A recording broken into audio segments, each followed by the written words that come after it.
Today's lesson is about learning pathways and manageable chunks, and this first video is about learning pathways.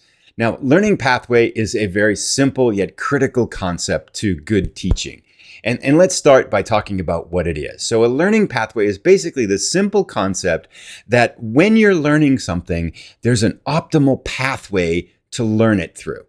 So it means that generally simpler concepts start first, and more complicated concepts get added onto it later. And anything that builds off of something, you want to teach that first building block before you teach the second building block. Now, this sounds really obvious, right? But one of the things, if you watch teachers teach, experienced teachers will get this learning pathway right more often than not.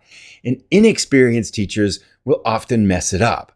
Even I've been teaching for a long time and I can still mess it up, especially if I'm teaching something I haven't taught before. You'll get halfway through explaining something and you realize, wait a second, you need to know these other two things before you know this thing. We have to kind of unwind this, put this on pause. Let's go learn the other two things, and then we can come back to this. Now, some examples, right, to help you understand. Say you're learning Spanish or something like that.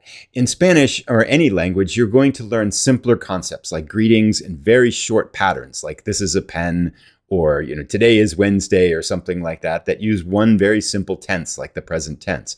And then eventually, after you go through all these different sequences, you'll learn irregular verbs and future tense and past tense, and then subjunctive tense, and you go off into more complicated stuff. If you tried to teach like the subjunctive tense on the first day of a Spanish class, everybody would be like, what? I don't get it, right? They would be totally confused. Likewise, learning pathways show up in everything.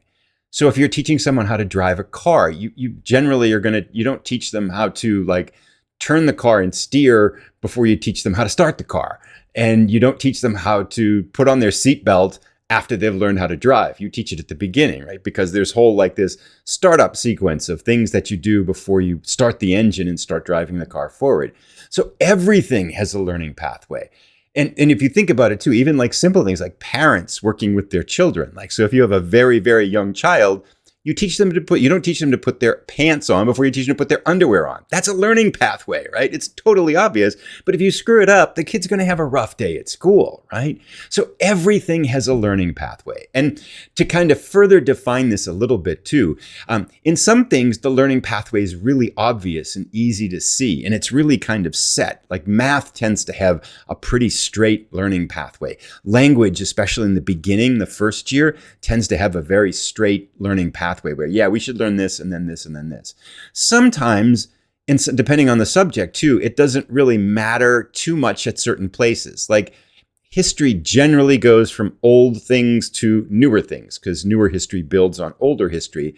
But you could probably learn about Europe before you learn about China, or Africa before you learn about the United States. That order might not matter so much when you're covering certain topics and stuff like that. So it's not, you don't want to think of it that there's only one way and one learning pathway to do something, but there's often good pathways and inefficient pathways. So an informal assignment for you as you go through the rest of your day is think about the learning pathway in some of the things that you're doing, whether it's a task you do or what your teacher might be doing in a different class or something like that. And start to think about whether you think that learning pathway could be improved. And these things show up everywhere. I'm a big fan of board games. I play a lot of board games, so I teach people board games a lot. And I tell you, board games are the hardest things to get the learning pathway with. I've been teaching a long time. I constantly mess up the learning pathway when I'm trying to help someone learn a board game, unless I really sit down and spend some time thinking about it before I start to help them learn the game. So that's learning pathways. Think on that for a little bit, and then let's go off now and take on the topic of manageable chunks, which is very closely related to learning pathways.